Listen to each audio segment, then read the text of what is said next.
contrôle le monde. C'est pour ça que je suis un homme très puissant. Je peux diriger tout ce que je veux. Même ça moins que rien.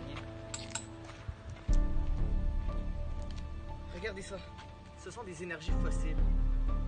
À eux seuls, ils m'ont rapporté 500% de ce que j'ai investi. À mes yeux, cela vaut plus que lui. Sans le futur du monde. Après tout, quoi faire de mieux avec de l'argent que plus d'argent?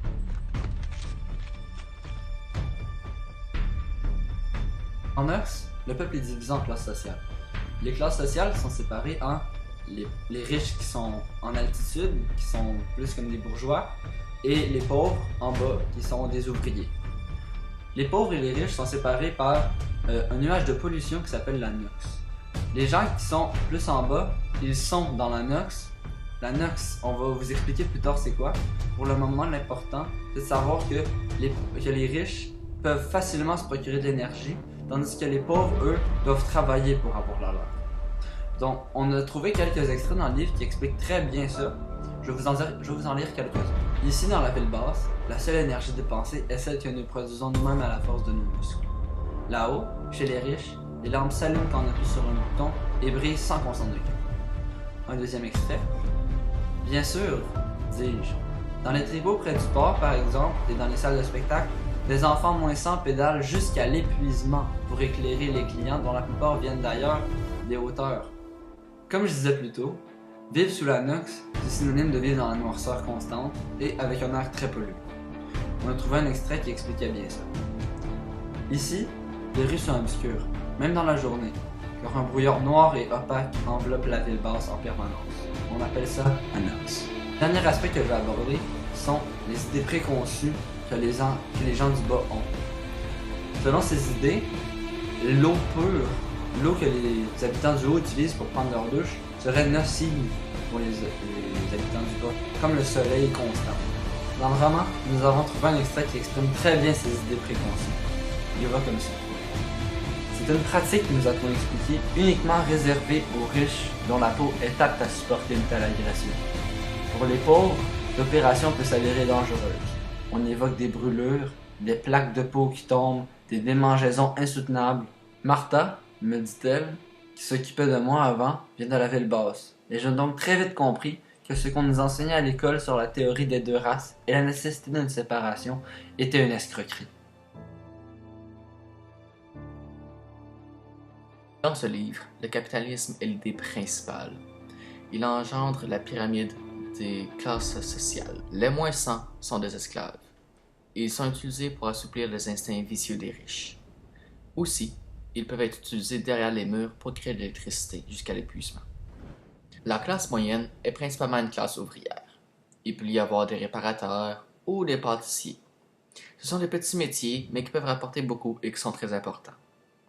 C'est eux qui constituent la base de la consommation de cette roue vicieuse qui entraîne le capitalisme.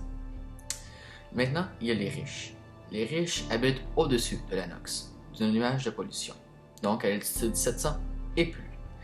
Eux, ils sont dans l'air pur, le soleil, l'eau et toutes les choses en abondance. Ils peuvent avoir des mots au complet, exemple pour manger du chocolat, du pain, comparé aux pauvres qui vont manger du chocolat ou du pain. Dans notre livre, les inégalités sociales sont très présentes. Un exemple très simple, les autorités. Plus les autorités sont situées bas dans la ville, plus ils sont inhumaines. Souvent, ils vont abuser de pouvoir, ils vont faire de la violence, et ça va faire partie du quotidien des pauvres. Un des exemples, ce sont les charognards. Les charognards sont un peu comme la morgue. Ils règnent l'autorité dans les villes très basses, dans le coin des moins 100. Un extrait. Ce sont les charognards qui répètent à Hurlant la grande menace. Planquez vos carcasses, citoyens poltrons, sinon ils rejoindront les autres dans la charrette de viande pourrie. Les charognards souvent utilisent la violence en cassant des vitraux, en plaquant des citoyens sur les murs. Ils peuvent assoupir leur instinct vicieux, eux aussi. Souvent, ils vont s'amuser à battre des citoyens à mort juste pour le plaisir.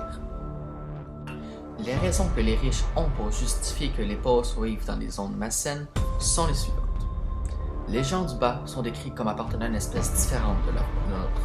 Ils sont tout petits et robustes. Leur organisme est adapté à la pollution.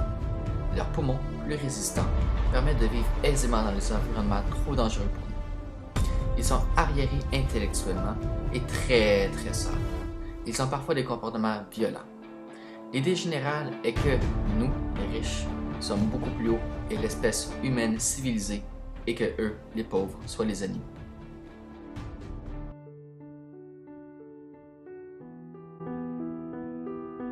Bref, l'idéologie capitaliste est développée dans notre roman par la dominance d'une partie du peuple par rapport à un autre, causant une ségrégation et une discrimination tant sociale qu'économique. Bien que notre dystopie portait sur le capitalisme et que nous aurions pu aller en ce sens, le fondement de notre utopie s'est plutôt porté sur la NOx, en d'autres mots, l'aspect environnemental. Notre utopie réaliste a donc pris pour idéologie principale l'écologisme. Dans notre utopie, les énergies fossiles perdent une grande partie de leur valeur. L'inflation extrême du prix du pétrole force les gens à se tourner vers d'autres énergies. Les compagnies, n'ayant plus de ventes, sont forcées à réduire le prix, ce qui fait baisser sa valeur. Les gouvernements ont promu l'utilisation d'énergies renouvelables après de grandes pressions du peuple. De plus, pour maximiser la capture d'énergie, toutes les surfaces non vertes sont recouvertes de cellules photovoltaïques.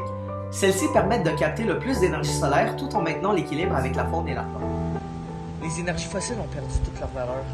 C'est aussi pour cela que j'ai perdu toutes mes richesses. Ce n'est pas aussi grave maintenant que j'y pense. Le vrai vert qui compte, ce n'est pas l'argent, mais c'est cela. Maintenant, nous sommes tous égaux. Nous avons décidé d'aider notre communauté et notre environnement à l'aide de dons. Nos priorités maintenant sont dans la vie en communauté et la nature. Nous avons investi dans l'énergie naturelle et maintenant nous utilisons toutes les forces de la nature pour produire notre électricité.